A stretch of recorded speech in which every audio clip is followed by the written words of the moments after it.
Let's create a budget. Let's get out of debt. Let's build wealth. Guys, welcome back to the channel. So in the last video, we left off completing this month. Also, each one of these, let me pull this down. There's one page of this for every month. So every month in the year, we'll have a page, and then, once you download this, you can save it.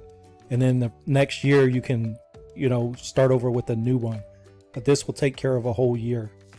Okay, so if we look at this, right, where we left off, we had 1,000 left over. So to run our family business, it cost us $610 for budget, $600 utilities, $800 for credit cards, $400 for miscellaneous expenses. We had $350 auto, $150 a mortgage, plus the finance costs. So if we look at the profit and loss, we had $7,510 was our total revenue. It looks like we had 1,000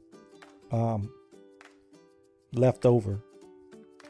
So looking at profit and loss, net profit $1,000. Again, $7,510 in revenue. Our cost of sale was $900. Gross profit $6,610. Operating cost was $4,260. Financial cost was $1,350.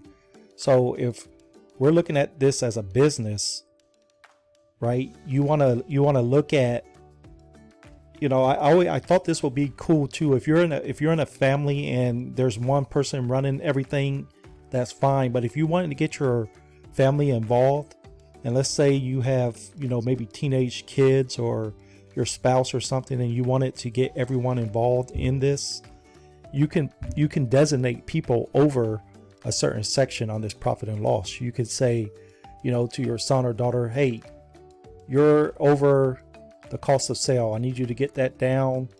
Or, cost of sale is usually investments. You could say, I want you to increase the income using cost of sale.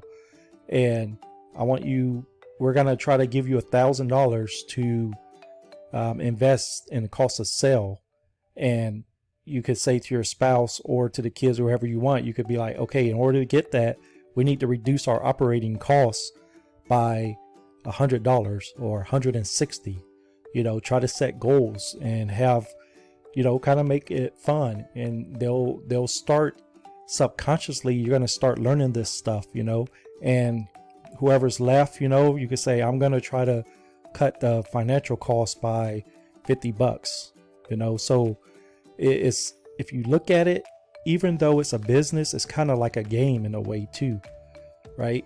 So let's say you want to cut operating costs.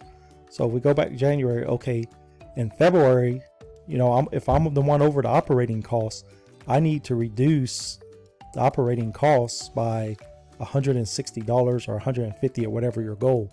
So if you look at the budget, you can come to the budget and you could say, hey,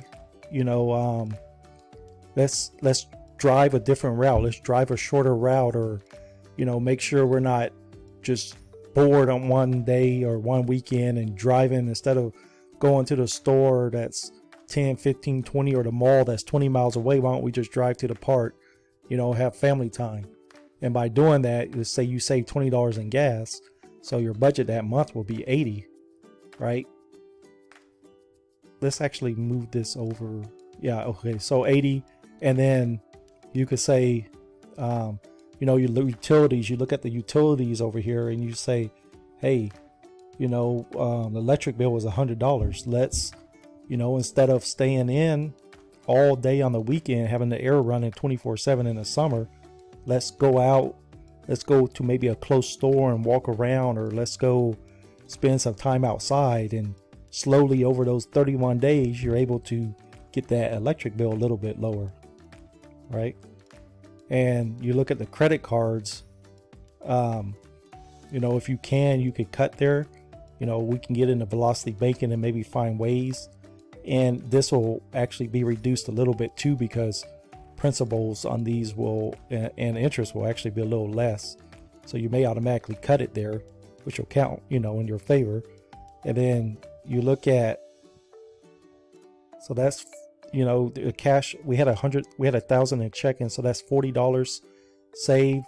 Miscellaneous expense, you could come here, you know, you can look at, you could say, hey, do we really need Netflix and Hulu? You know, I mean, if you have a family and it's used to bring joy or whatever to the family, maybe you got to have it. But, you know, if you're a business, you got to cut costs when the time allows. So let's just say you cut out Hulu and kept Netflix, right? So there alone, they saved $140. Great job, you know. So, and that means now your checking will be $1,140. And that profit and loss, you know, you cut that cost now, up your net profit.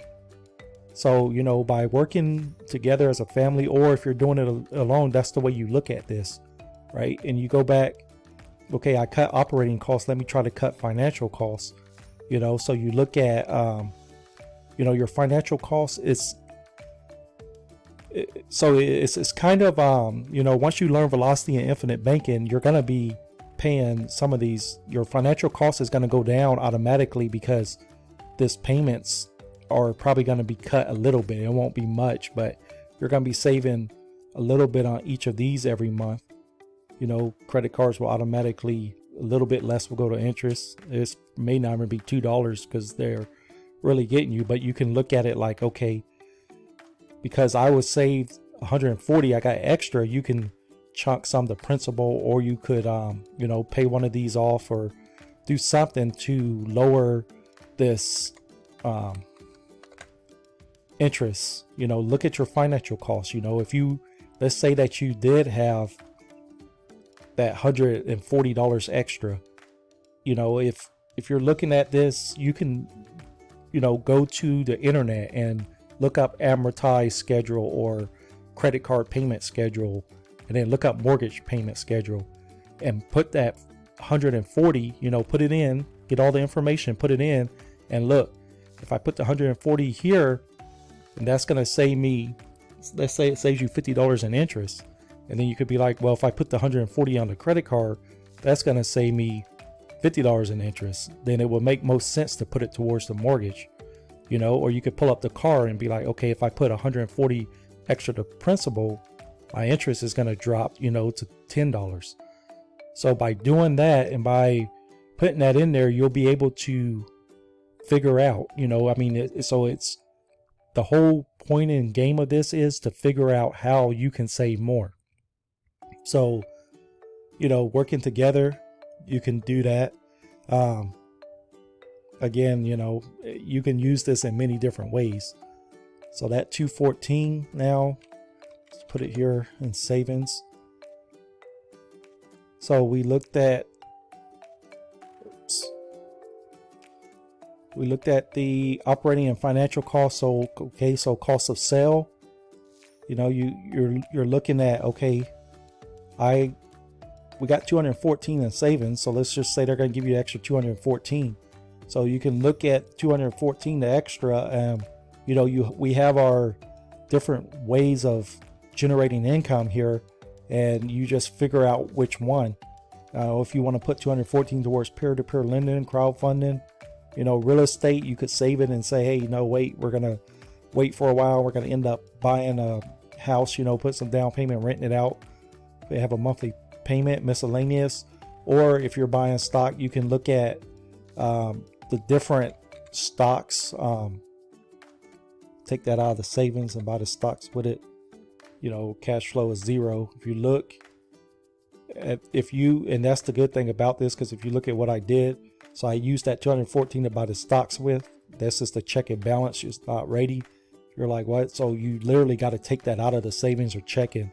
Really, these are the only two places you could take it from to buy those stocks with. That keeps you in check, and basically it's a check and balance. So once that happens, it changes back to zero. You go to yes.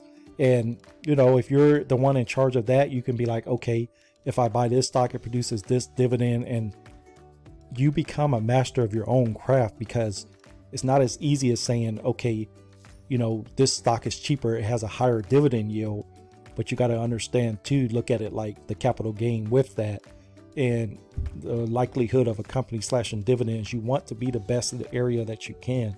So doing all this and learning it yourself is great, but then having a family member sit there, let them study and branch that knowledge out and spread it out between y'all, it becomes more and more powerful.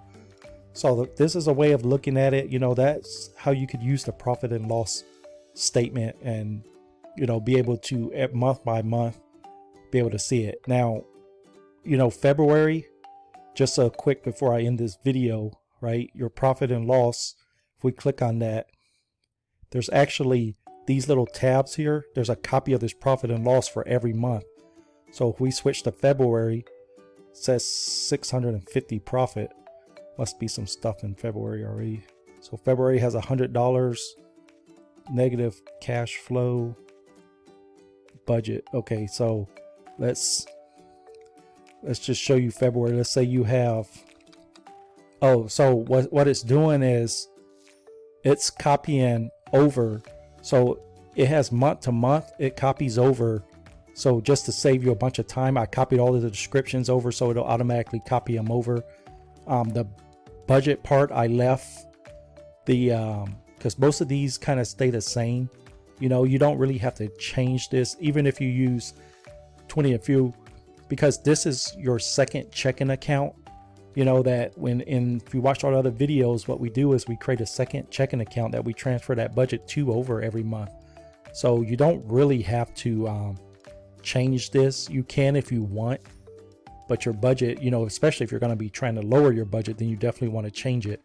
But as long as if you're transferring 590 over to your budget every month, you're using that second checking account, you don't really matter if you spent 50 on charitable giving and 150 on groceries, as long as that total was the same.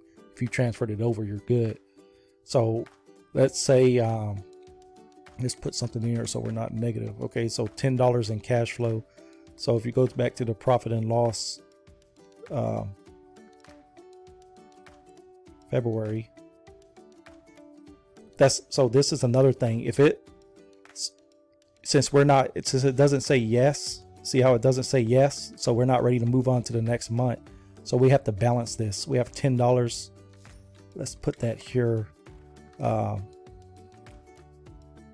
Okay, there we go. So we go to February and we'll have $10 of profit. So again, profit and loss, you can use this in your family to look at what you are spending and then try to cut back. You know, you want to make the business as profitable. It's kind of like you don't want to just cut costs, but you want to try to increase income at the same time. You know, so, you know, test this out, guys. You know, use it in your family, see what you think. And in the next video, we'll move on to the balance sheet. Thank you for watching. As always, I appreciate a thumbs up if you found value in this video, and I'll see you in the next one.